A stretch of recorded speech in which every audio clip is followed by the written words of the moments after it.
आज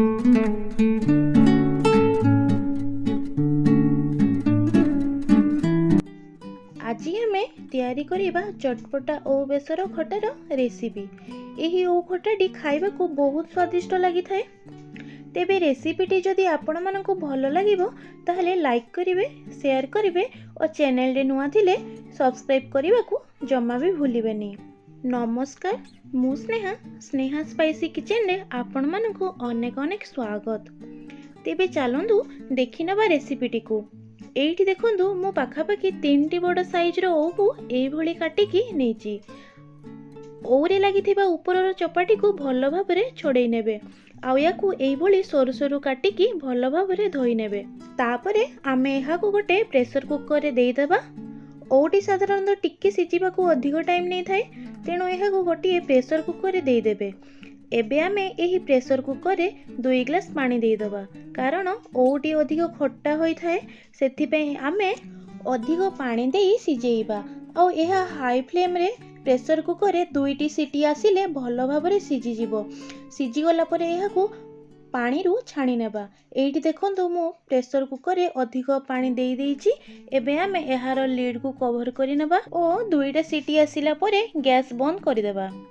2टा सीटी आसीबा परे मु प्रेशर रो लीड को काढी गोटे पात्र को सबुतक ओ को काढी नेची। एइठी मु 2टी जगह रे रखि देइची ओ को। अल्प मु आचार रे व्यवहार करिवि आ अल्प मु ओ बेसर बनेइबि। एबे मु बेसर पई गोटे बाउल रे पाखापाखि धला सरिष 2 रु 2.5 चामच नै जाइची ओ रसुण कला 3 रु 4टी नै जाइची। तापरे 2टी सुखिला लंका नै जाइची। एथिरे मु हाफ चामच रो गोटा जीरा को देई दउची। एबे आमे ए सब को भल भाबरे बाटी नेबा। एइठी देखंतु प्रथमे आमे गोटे करेई बसई नेबा ओ सेथिरे किछि सरिष तेल देई दबा। आपण चाहिले अलगा किछि खाइबा तेल मध्य देई पारंती।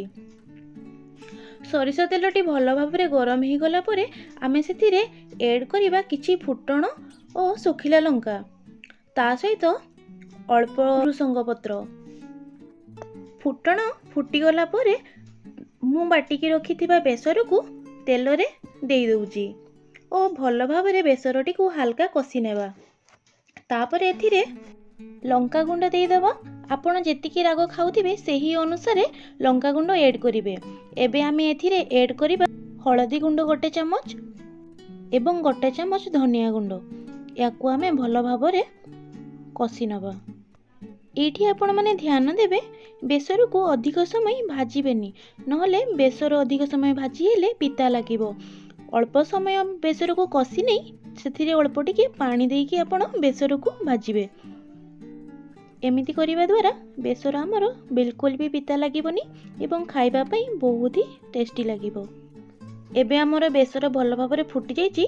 एबे ओ को आमे नि आसीबा। ओ को मु देखंतु हाथ रे टिके प्रेस करिकी चेक कर नउची भल भाबरे ओ हमर सिजेची। एबे बेसर रे ओ को देई दबा एवं ऊपर स्वाद अनुसार लूण देई दबा। ओ को भल भाबरे बेसर सहित कसिबा। एबे आमे आउ 2 रु 3 मिनिट कसी नेबा।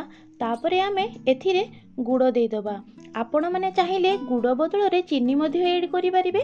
गुड़ देई सारिला परे आमे अल्प टिके पानी देई गुड़ को मेल्ट करिबा।